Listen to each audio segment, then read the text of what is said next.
American participation in World War I caused the European political scene to destabilize and made World War II inevitable. According to NPR, World War I made the Second World War almost certain.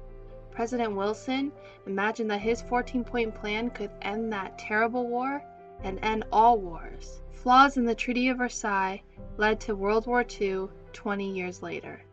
At the urging of militarists and the Allied powers, President Wilson entered World War I and mobilized American men and resources against Germany. William Jennings Bryan accused Wilson of joyriding with the Jingos and being praised by militarists. America's decision to join the war upset the balance of power in Europe in favor of the Allies. Arguably, without America's involvement, the Allies might have negotiated a fair treaty with Germany, conceivably avoiding World War II altogether. Mooney states, ironically, Germany might have simply outlasted the Allies and won the war if it had not provoked the United States. Wilson tried to promote fairness, but the Allies were unwilling to compromise. As such, the feasibility of President Wilson's idea for lasting peace through an international peacekeeping organization proved untenable. It's ironic that Wilson's plan convinced Germany to stop fighting the war. According to Mooney, the Germans had, after all, agreed to an armistice on the basis of the 14 points. Wilson believed his 14 points would bring peace. Point 14, or the League of Nations, would resolve disputes and avoid future wars. Wilson threatened to remove American troops if the Allies weren't going to be kinder to their defeated enemy. This approach wasn't feasible, however, because Germany was beset by revolution and unable to resume fighting. The treaty made Germany responsible for the war, pay huge reparations, and, according to Mooney, be stripped of all its overseas colonies and roughly 13% of its pre-war territory. This set the stage for Germany's revenge 20 years later. Another major flaw in the 14 points was the idea of national self-determination. It created post-war instability in Eastern Europe. It created weakened states both Russia and Germany would eventually reclaim. Poland, for example, was fashioned from the pre-World War I German and Russian empires.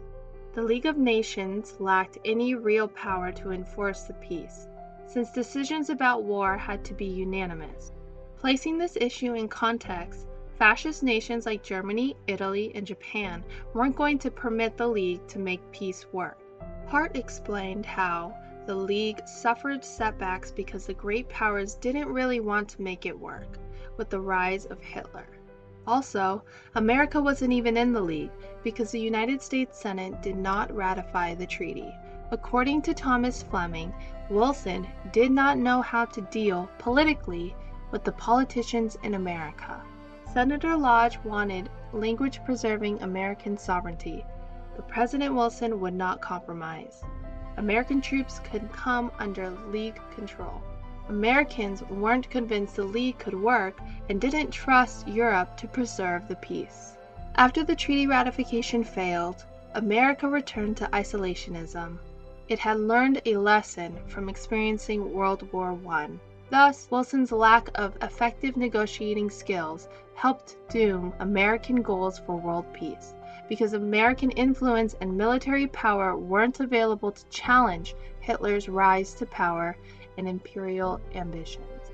After helping turn the tide against Germany in World War I, America abandoned Europe to face German revenge 20 years later. The World War II happened because an ineffective League and national sovereignty created an unstable Europe. These were Wilson's contributions to World War II. In international politics, small nations usually get swallowed up by larger neighbors.